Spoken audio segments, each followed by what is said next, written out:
안녕하세요. 법학박사 법무사 전문의원 김철증입니다. 오늘은 우리가 이제 어떤 형사 문제가 되었을 때 형사 의견서, 진술서, 그리고 반성문, 탄원서 이런 형사 문제하고 또 행정심판하고 결부되었을 때 뭐 영업정지라든지 아니면 음주 운전해서 이것이 면허가 취소되면 거기에 따라서 면허를 구제하는 행정심판이라든지 행정심판에서 안되면 행정소송이라는 게 있고요. 우리가 이제 공인중개업이든 어떤 가게를 하든 술집을 하든 영업정지가 되면 그 영업정지돼서 이의신청하고 행정심판, 행정소송, 그리고 각 단계마다의 집행정지 신청 이런 것들이 있어요. 그렇지만 이거 갖고 별개로 음주운전 했을 때 형사가 돼요. 옛날에는 초심 같은 데는, 초범 같은 경우에는 벌금형도 많이 났어요. 벌금도 천차만별이라 가지고 2천만 원부터 많아요, 차이가. 이것이 벌금 문제도 있지만 실형이나 집행유예를 받을 수 있어요. 이게 커요. 이렇기 때문에 음주운전하면 나도 다치지만 상대방을 목숨을 해할 수 있기 때문에 하셨으면 안 됩니다. 그렇지만 피치 못하게 하는 경우가 있어요. 예를 들어 내가 만약에 예를 들어서 내가 한 사건 중에 엘리베이터를 수리를 하는 기사인데 그 날이 비번인데 그 근처에서 친구들하고 오랜만에 술을 먹고 있었는데 그 엘리베이터에 사람이 갇혀 있어가지고 부득이하게 그 사람을 불렀고 좀 근처라서 하게 했는데 술을 먹어가서 완강히 부인을 했는데도 가라고 해가지고 하고 그 엘리베이터 1시간 동안 갇혀 있는 사람은 구제했지만 자기는 억울하게 면허 취소되고 형사처벌받게 될 경우라든지 또 여러가지 많은 사유들이 있어요. 제가 또 서울대 화계통에 이공계통에 그 나오신 분인데 이분도 이제 운전을 해야만 하는 업종이었는데 그 회사에서 그 구내 안에 있는 도로에서 이거를 음주를 약간 했는데 부득이하게 구제된 건데 한다고 다 구제되는 게 아니고요. 정말 그 행정심판 단계에서는 꼭 법을 갖고 싸우는 건 아니, 법도 들이지만 그 좀 선처를 바라. 왜냐하면 행정심판 그 상대 그 처분한 그쪽에 공무원이 답변서도 보내고 올라게 그거를 우리가 신청서 만약 음주구제 행정심판위원회가 중앙 저기 세종시에 있거든요. 거기 중앙행심위에 내면 걔들이 그 상대 그 만약에 음주구제든 그 영업정지든 그 상대방한테 보내요. 그러면 그 공무원들이 답변서 하기 때문에 그 해당 분야의 법조문이나 이런 거는 공무원들이 더 잘하세요. 그래서 그 법조문 갖고 싸우면 해줄 것도 안 해줘요. 그래서 좀 선처를 구하는 거, 몸 아픈 거, 가정적으로 어려운 거, 부양가족, 내가 그동안 열심히 살았고 봉사하고 이런 것들을 구구절절하게 하는 게 좋고요. 또 이것보다는 형사가 문제가 돼가지고 이게 빨리 진행이 돼요.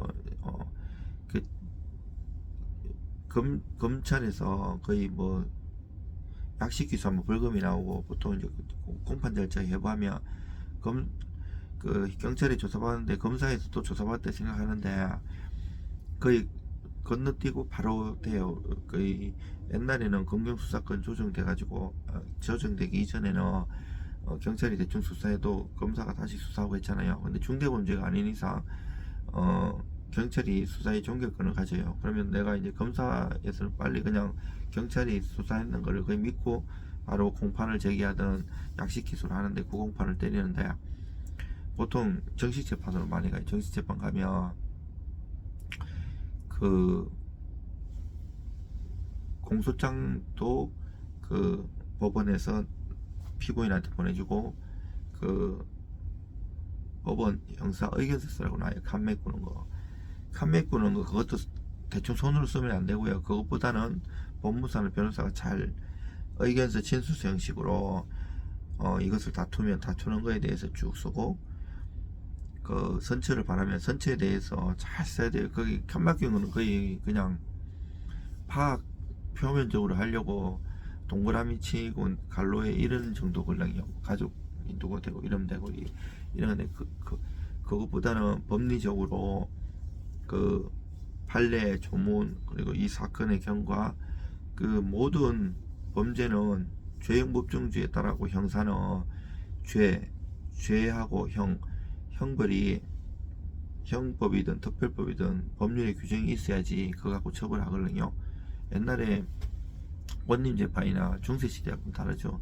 마음대로 막 처벌하는데 지금은 현대에 와서는 죄형 법정주의가 중요한데 그 이것을 이 모든 범죄는 도이치 시프라이로 독일어로 다트 베시탄트라고 하는데 이것은 그 구성요건 해당성이라고 해요. 제가 외국어를 한 7개국어를 하는데 제가 박사학위도 형법 형사소송법으로 받았어요.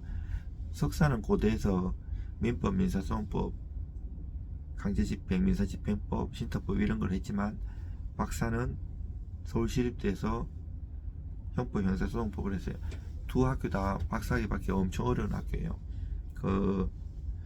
했는데 그 구성요건을 공격하는 고소하는 입장에서는 그 구성요건에 맞게끔 사안을 보sob하는 거고 반대로 내가 의견서나 진술을 제기하는 피고인이라면 그 구성요건을 깨주고 탄핵해 주는 거예요. 나하고는 아니고 나는 예를 들어 형법 347조에 사기죄가 있는데 기망이 있고 착오를 일으켜 가지고 그 결과가 발생하고 손해가 발생했고 인과관계가 있는 이런 게 중요한데 이 기망도 적극적이면 묵시적이면 소극적이면 많이 나눠져요. 근데 만약에 대여금 사기라고 하면 고소하는 입장에서는 이 빌려줄 때 이 상대방 피고소인이 변제 자력이 없고 변제 의사가 없는 것을 주장하면 돼요. 변제 의사 없는 걸 못 보잖아요. 어떻게 추단하는가 하면 변제 능력이 없다는 것. 얘는 그 당시 빌려갈 때 이미 돌려막기 하고 있었고 여러 정황상 없다는 거. 아니면 뭐 소송 당하고 다른 사람한테 채무 불이행정 왔었다는 거. 이런 거를 해주는 거거든요. 반대로 내가 고소를 당한 입장이라면 나 빌릴 때 능력이 있었다. 능력 있는데 안 주는 거는 사기가 아니에요. 그거는 민사로 해결할 일이거든요.